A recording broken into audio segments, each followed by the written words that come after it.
είπε ότι μπορούσαμε να αποφασίσουμε οι ίδιοι ποιοι είναι αποτυχημένοι και έπειτα να βοηθήσουμε την τύχη να τους ξεφορτωθεί.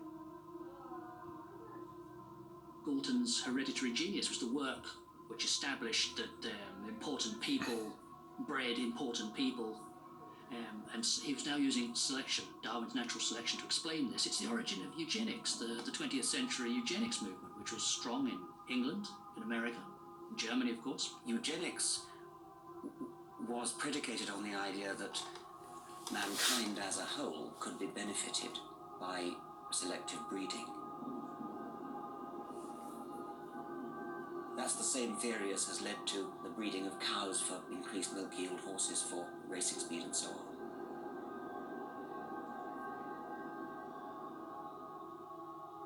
Ο Γκάτον επισκέφτηκε τις φυλακές για να φωτογραφίσει κόσμο που ο ίδιος θεωρούσε ολοφάνερα κατώτερο. Ήλπιζε να βρει τα χαρακτηριστικά με τα οποία η κοινωνία θα μπορούσε να τα εντοπίζει επιστημονικά ώστε να σταματήσει την αναπαραγωγή τους.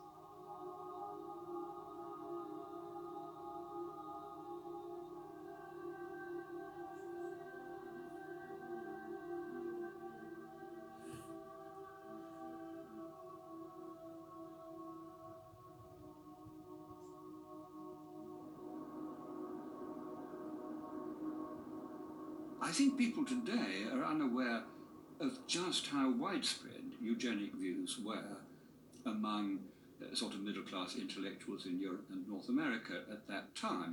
I mean, it just wasn't a right-wing thing in particular. I mean, the founders of the Fabian Society, the Webbs, for example, were militant eugenists. It wasn't a right versus left thing. It was just a kind of conviction that we intelligent middle-class people must produce more of our kind and less of those stupid working-class people. Dreadful. Η ευγονική έγινε ένα επιστημονικά σημαντικό διεθνές κίνημα. Ένας από τους συνηγόρους της ήταν ο εγγονός του Thomas Henry Huxley, Julian Huxley. What is the bearing of the laws of heredity upon human affairs? Eugenics provides the answer, so far as this is known. Eugenics seeks to apply the known laws of heredity so as to prevent the degeneration of the race and improve its inborn qualities. Not all mental deficiency is hereditary, but heredity accounts for more of the mild, feeble-minded types, such as you see in this group of men exercising in the grounds of the institution. If carefully trained, they can be taught simple routine tasks.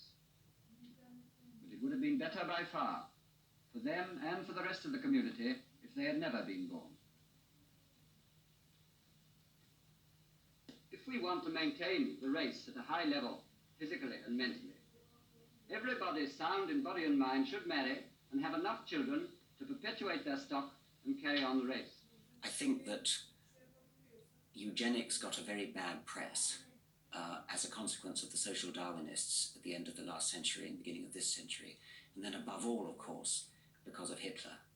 And I mean, Hitler obviously has a hell of a lot to answer for in all sorts of fields, but one of the things he has to answer for is that after Hitler, certain things can never be discussed in an objective fashion, and eugenics is one of them. So eugenics has now become a kind of red rag word that immediately sends people into a lather. And I don't think that would have happened but for Hitler. And I'm not saying that they're wrong to get into a lather, but I think that you have to see it in the context of the history of the 20th century. I think the real problem about eugenics was that it held back the development of human genetics for almost a generation.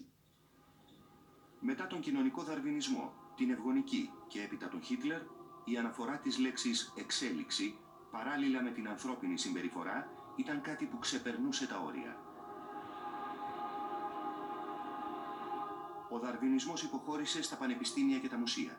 Ωστόσο, ακόμα και οι αμφισβητήσεις στο εσωτερικό της θεωρίας αποδείχτηκε ότι είχαν εκπληκτικές ανθρώπινες επιπτώσεις. See, what Darwin convinced the world was that instead of evolution being impossible, he did such a good job at arguing for it, and I respect him mightily for this, that he made evolution be inevitable. Darwin said that if you let enough time go by, natural selection will track whatever changes in the environment or what have you are happening.